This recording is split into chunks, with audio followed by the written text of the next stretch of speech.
Genesisy toko fa 5:7. Ary Josefa tsy nahatsindry ny fangorakoraky ny fony intsony teo anatrehan'izay rehetra teo aminy, dia niantso izy ka nanao hoe: avoay ny olona rehetra hialy eto amiko. Ary dia tsy nisy olona na dia iray aza nijanona teo amin'i Josefa raha nanao izay ahafantarany rahalahiny azy izy. Dia nitomany mafy izy, ka reny ny Egiptianina ary reny ny tao an-trano ny Farao koa. Ary hoy Josefa tamin'ny rahalahiny: izaho ny Josefa, mbola velona ny ihany vaikaky.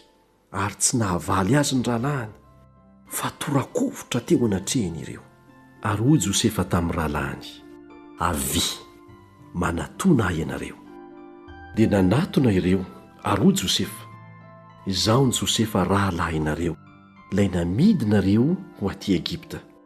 Ary ankehitriny aza malahelo natezitra amin'ny tenanareo noho ny varotanareo aho aty. Fa hamonjy aina no nampandehanan'Andriamanitra hialohanareo aty.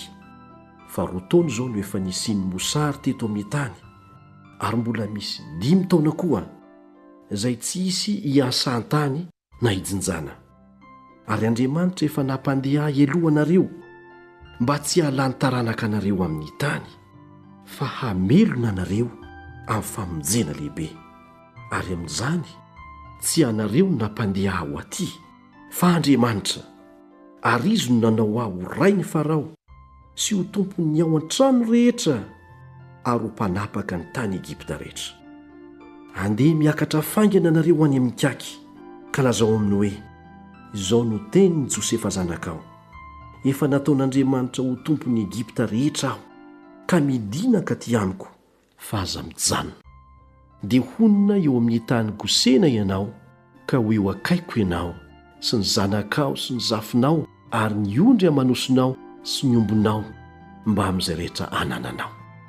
Dia hamelona anao eo aho, fa mbola haritra 5 taona ny mosary, fa ndra ho lany harena ianao sy ny ankonanao ary izay rehetra anananao. Ary indro hitany masonareo sy ny mason'ny Benjamina rahalahiko izao fa nivavako no miteny aminareo.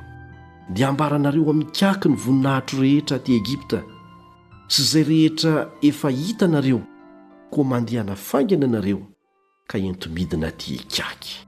Dia namiena ny vozony Benjamina rahalahiny izy ka nitomany. Ary Benjamina koa dia mba nitomany teo amin'ny vozony. Ary dia nanoroka ny rahalahiny rehetra izy ka nitomany teo am-pamihinany azy. Ary rehefa afaka izany dia niresaka tamin'ireo rahalahiny. Ary ireta ao an-tranon'ny Farao niteny hoe: tonga ny rahalahin'i Josefa, dia sitraky Farao sy ny mpanompony izany. Ary hoy Farao tamin'i Josefa: lazao amin'ny rahalahinao hoe izao no ataovy: ataingeno ny entana ho entin'ny bibinareo, ka mankanesa any amin'ny tany Kanana. Ary alao ny rainareo sy ny ankohonanareo ka mankanesa ty amiko, ary dia omeko anareo ny tsara eto amin'ny tany Egipta, ka hihinana ny matavy eto amin'ny tany ianareo.